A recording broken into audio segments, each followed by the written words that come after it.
आकाशवाणी गोरखपुर से प्रादेशिक समाचार।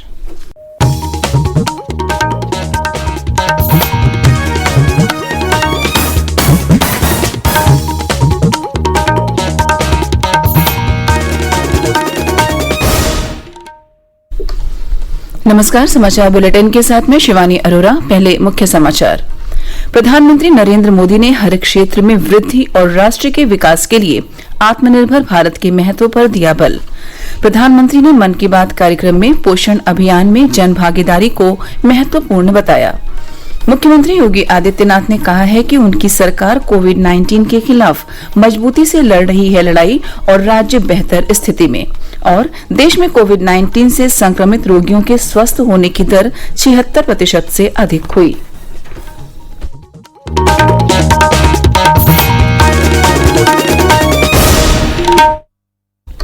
अब समाचार विस्तार से। प्रधानमंत्री नरेंद्र मोदी ने भारत को हर क्षेत्र में आत्मनिर्भर बनाने की लोगों से अपील की है। कल आकाशवाणी से मन की बात कार्यक्रम में श्री मोदी ने कहा कि हर क्षेत्र में वृद्धि दर को तेज करने के साथ ही देश के विकास के लिए आत्मनिर्भर भारत महत्वपूर्ण है। जब आज से 100 वर्ष पहले असहयोग आंदोलन शुरू हुआ तो गांधी जी ने लिखा था कि असहयोग आंदोलन देशवासियों में आत्मसम्मान और अपनी शक्ति का बोध कराने का एक प्रयास है। आज जब हम देश को आत्मनिर्भर बनाने का प्रयास कर रहे हैं तो हमें पूरे आत्मविश्वास के साथ आगे बढ़ना है। हर क्षेत्र में देश को आत्मनिर्भर बनाना है। असहयोग आंदोलन के रूप में जो बीज बोया गया था उसे अब आत्मनिर्भर भारत के वटवृक्ष में परिवर्तित करना हम सबका दायित्व है। श्री मोदी ने कहा कि नई पीढ़ी में नवाचार और समाधान के क्षेत्र में बहुत कुछ करने की क्षमता है और हमें बेहतर कल के लिए इसका उपयोग करना होगा। प्रधानमंत्री ने कहा कि इस महीने के शुरू में आत्मनिर्भर भारत ऐप नवाचार चुनौती में देश भर से युवाओं ने बहुत ही उत्साहपूर्वक भाग लिया। इसमें लगभग 7,000 प्रविष्टियां प्राप्त हुई, जिनमें से 2/3 ऐप दूसरी और तीसरी श्रेणी के शहरों के युवाओं ने तैयार किए। प्रधानमंत्री ने देश के युवा प्रतिभाओं से भारत पर आधारित कंप्यूटर गेम तैयार करने की अपील की। उन्होंने कहा कि ये गेम देश के समृद्ध इतिहास पर आधारित होने चाहिए। श्री मोदी ने कहा कि आत्मनिर्भर भारत अभियान के लिए ऑनलाइन गेम और खिलौना क्षेत्र बहुत महत्वपूर्ण है।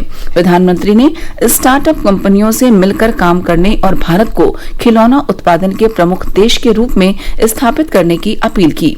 प्रधानमंत्री ने गुरुदेव रविन्द्रनाथ टैगोर को भी याद किया। गुरुदेव ने कहा था कि खिलौने ऐसे होने चाहिए जो बालमन में रचनात्मकता को बढ़ावा दें।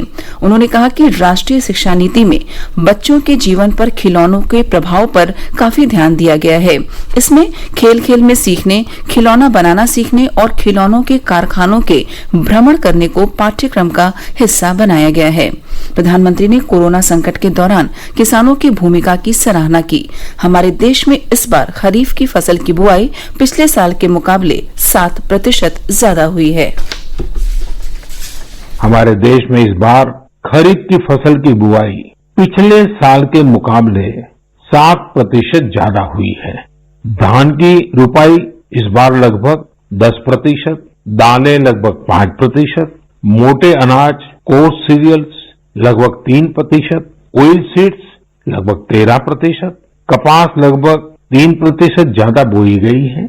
मैं इसके लिए देश के किसानों को बधाई देता हूं, उनके परिश्रम को नमन करता हूं। प्रधानमंत्री ने कहा कि भारतीय कृषि कोष का निर्माण किया जा रहा है। इससे प्रत्येक जिले की फसलों और पोषण मूल्य की पूरी जानकारी मिल सकेगी। श्री मोदी ने कहा कि ये समय उत्सव का होता है और कोरोना के संकट के बावजूद लोग पर्व और पर्यावरण के बीच संतुलन बनाकर काम कर रहे हैं। कोरोना के संकट काल में लोगों में उमंग तो है, उत्साह भी है, लेकिन हम सबको मन को छू जाए वैसा अनुशासन भी है। बहुतेक रूप में देखा जाए तो नागरिकों में दायित्व का एहसास भी है। लोग अपना ध्यान रखते हुए, दूसरों का ध्यान रखते हुए अपने रोजमर्रा के काम भी कर रहे हैं। देश में हो रहे हर आयोजन में जिस तरह का संयम और सादगी इस बार देखी जा रही है वो अभूतपूर्व है। गणेशोत्सव भी कहीं ऑनलाइन मनाया जा रहा है, तो ज्यादातर जगहों पर इस बार इको फ्रेंडली गणेश जी की प्रतिमा स्थापित की गई है। प्रधानमंत्री श्री मोदी ने कहा कि देश भर में सितंबर महीने को पोषण माह के रूप में मनाया जाएगा। श्री मोदी ने पोषण अभियान के लिए जन भागीदारी को महत्वपूर्ण बताया। श्री मोदी ने कहा कि हर क्षेत्र में मौसम के अनुरूप एक संतुलित और पोषक आहार योजना तैयार की जानी चाहिए। प्रधानमंत्री ने सुरक्षा बलों के सहयोगी के रूप में असाधारण योगदान करने वाले 2 श्वान सोफी और विदा की चर्चा की।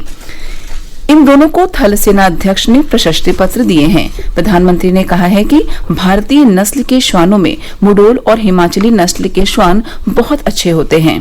प्रधानमंत्री ने कहा कि 5 सितंबर को शिक्षक दिवस मनाया जाएगा। उन्होंने इस बात पर प्रसन्नता व्यक्त की कि शिक्षकों ने कोरोना संकट से उत्पन्न चुनौती को स्वीकार करते हुए इसे अवसर में बदल दिया है। उन्होंने कहा कि आज प्रौद्योगिकी का अध्यापन के लिए सहजता से उपयोग हो रहा है। प्रधानमंत्री ने राष्ट्रीय शिक्षा नीति की चर्चा करते हुए कहा कि इससे देश में बड़ा बदलाव आएगा और इसका लाभ विद्यार्थियों तक पहुंचाने में शिक्षकों की भूमिका महत्वपूर्ण होगी। श्री मोदी ने कहा कि 2022 में देश अपनी आजादी की 75वीं जयंती मनाएगा, इसलिए यह जरूरी है कि आज की पीढ़ी भारत के स्वतंत्रता संग्राम के विस्मृत नायकों से परिचित रहे। उन्होंने कहा कि इस दिशा में बहुत काम किया जाना बाकी है और इसमें शिक्षकों की भूमिका महत्वपूर्ण होगी।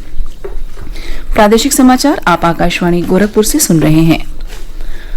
मुख्यमंत्री योगी आदित्यनाथ ने कहा है कि उनकी सरकार कोविड-19 के खिलाफ मजबूती से लड़ाई लड़ रही है और राज्य बेहतर स्थिति में है। उन्होंने कल गोरखपुर में कहा कि प्रदेश में संक्रमण की जांच में तेजी लाई गई है।